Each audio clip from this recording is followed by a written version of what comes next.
There are various different ways in which a human being can see closeness to Allah subhanahu wa ta'ala. Several different methods. Some individuals may perform consistently a number of acts, as little as they may be, asking that this little act can be their way and the path in which leads them to paradise. Sometimes individuals underestimate the magnitudes and the strength of a certain amal, of a certain word, of a certain action, of a certain way of giving, which ultimately can be your path to achieve paradise, which is the ultimate goal, inshaAllah. Now, even though we are not just supposed to limit ourselves to a certain act and certain action, we are supposed to perfect all of our acts, as Allah subhanahu wa ta'ala states in various different verses. But it is a good start and it is a good way to begin to consistently do acts of goodness. Start with one act and consistently perform it. As mentioned in some of the traditions attributed to Imam Zayn al-Abidin alayhi salam, and where he says choose one act and perform it in consistency is better than choosing tens of different acts and not performing them consistently. In a narration mentioned in Al-Kafi through Imam Sadiq alayhi salam, and where he says اصنع المعروف إلى أهله وإلى غير أهله. Do good to those who deserve it and to those who don't deserve it as well. Don't just limit this goodness in which you are capable of giving and showing to others. فإن لم تصب أهله فأنت أهله. If it does not reach those people in which you are trying to help, trying to guide, trying to show good, indeed you are worthy of that good. You are worthy of performing that amal. One of the simplest ways and methods in order for us to achieve this goodness in which Allah subhanahu wa ta'ala mentions in the Quran is a simple act when it comes to fulfilling the needs of one another. قضاء حوائج المسلمين. And as we remember Sayyidah Fatimah al-Zahra salawatullahi wa salamuhu alayha in these nights, one of the focal points in which she focuses on and stresses on is this generosity, this act of generosity. Now, generosity has different ways, different forms, different methods, different manifestations. However, one of the best ways of showing generosity to people, to one another, to your community, to your parents, to your siblings, to those around you, is to lead them to the path of truth, is through guidance.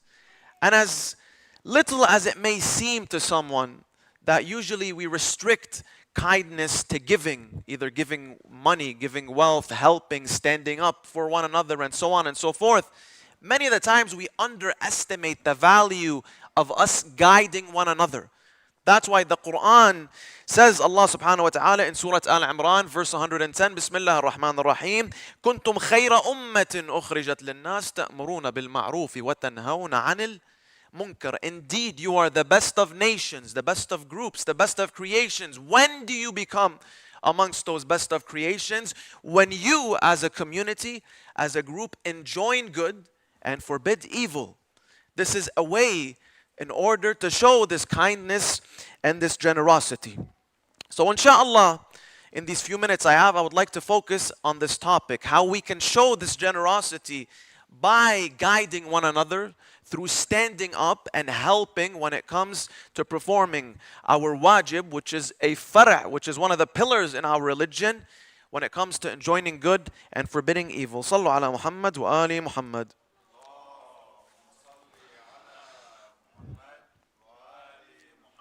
The first point is the individual and the society's right when it comes to enjoining good and forbidding evil. It is a right that Allah subhanahu wa ta'ala has given to me, and it is a right in which Allah subhanahu wa ta'ala has given to you. We have a duty and it is our right upon one another. That's why Allah subhanahu wa ta'ala, when He speaks about the best of nations, He speaks as a group, not just you as an individual. Now it may be said that this munkar, this evil, this sin, this ma'siyah, this disobedience, which has its different ways and different forms, if I were to prevent someone and stand up in front of them and to stop them from performing that act of sin, act of disobedience, it may seem to some, especially how it is tainted in this day and age in the Western world, as a form of control and restriction over the other. Well, it's my freedom. I can do whatever I want. I can act in the way I want. I can be whoever I want, and so on and so forth. And you see this idea often exposed, and this idea often mentioned to us and to our children, and we start to become individuals who are selfish in the way in which we perform our actions and the decisions in which we decide to take in our day-to-day matters. And not only that, people come in, oftentimes use verses as an aid to show that you can't go around and force people to be religious. Allah subhanahu wa ta'ala says in the Holy Quran, لا إكراه في الدين, that there is no compulsion when it comes to religion. Now, this is a misconception that people often bring, especially those who don't really want to be guided. Those who really don't want to see Allah, don't want to find Allah subhanahu wa ta'ala.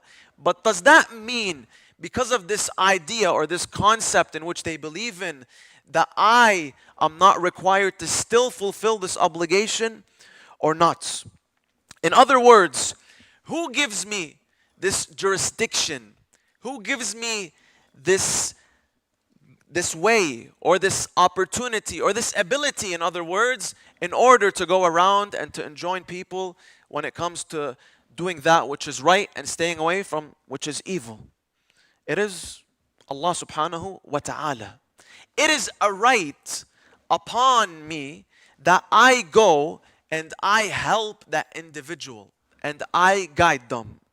Allah subhanahu wa ta'ala, when He created the insan, and this is the way you have to explain the matter, when He created the human being, Allah Azza wa Jal honored us. Allah Azza wa Jal gave us from His blessings, from His fruits. Allah Azza wa Jal gave us all of these faculties, all of these abilities. And He wants us through these faculties, through these messengers in which He sent to us, through this mind and this intellect that He has provided us with, in order to achieve righteousness. And this righteousness oftentimes needs reminders. Allah Azza wa Jal has sent us these messengers and sent us the Ahlul Bayt alayhim salam as guides to us. But people's hearts may not always understand these words of the Ahlul Bayt, or may not even recognize, or may be ignorant when it comes to what they want from us.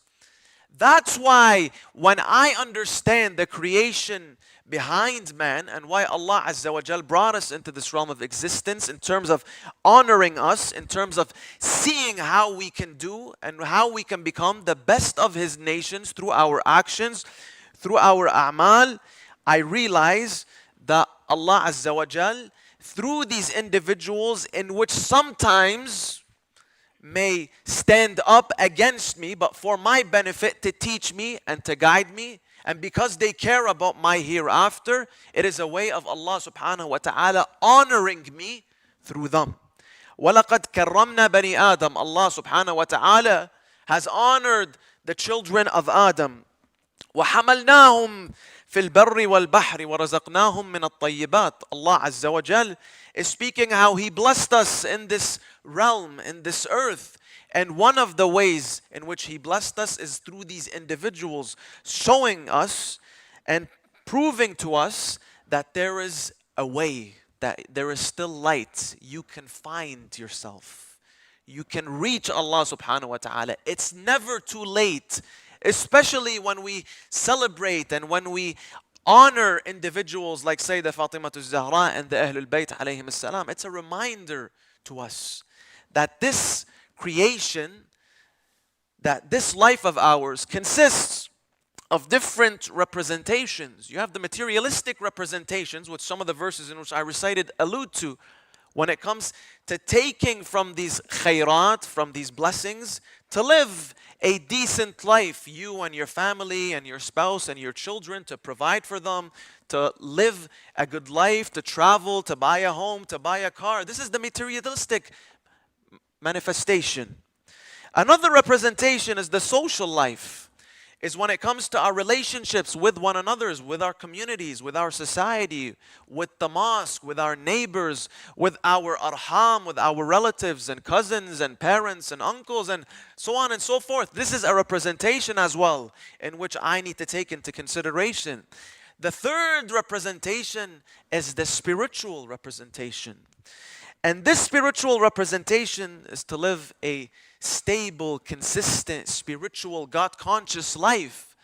And in order to live that God-conscious life, we need someone to wake us up at times. That's why Allah Azza wa Jal says, وَلْتَكُنْ مِنْكُمْ أُمَّةٌ. And amongst you, let there be a nation. That nation is the nation that wakes you up. يَدْعُونَ إِلَى الْخَيْرِ. They call you for good, to do good, to perform good, to live a good and decent lifestyle so you can achieve your goals in this world and most importantly in your hereafter. How do they do so? The continuation of the verse, يَأْمُرُونَ بِالْمَعْرُوفِ وَيَنْهَوْنَ عَنِ الْمُنْكَرِ. Through enjoining good and forbidding evil. The verse does not end there. There's a continuation. And where Allah subhanahu wa ta'ala describes these people who are doing so, أُولَٰئِكَ هُمُ الْمُفْلِحُونَ. Those are the successful ones. Those are the ones who achieve this true righteousness. These are the ones who are servants of Allah subhanahu wa ta'ala, servants of the creation of Allah subhanahu wa ta'ala. So to answer this question, to answer this misconception that people may have that I am restricting them, I pose a question to them, that who says it is your right to be free in this way, in this form? Can I, God forbid, just decide to end my life at this moment just because I have this form of free will, which has its limitations, of course? No, I'm not able.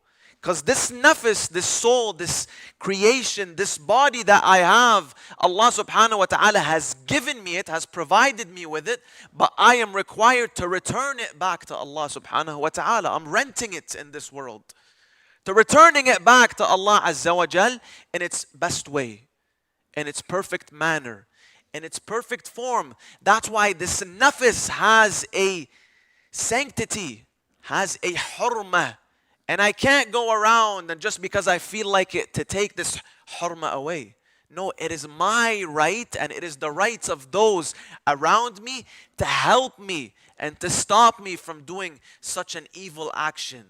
To stop me from falling into disobedience of Allah subhanahu wa ta'ala. This is our responsibility. This is one of the goals, one of our wajibat, in fact, as mentioned in the books of fiqh. Sallu ala Muhammad wa ali Muhammad.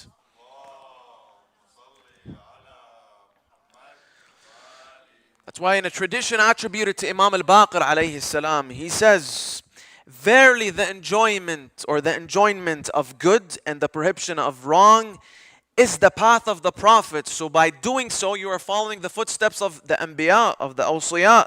It is the way of the righteous, a great obligation on which all other obligations are founded upon, on this good, on this khair, on this sense of awakening in one another.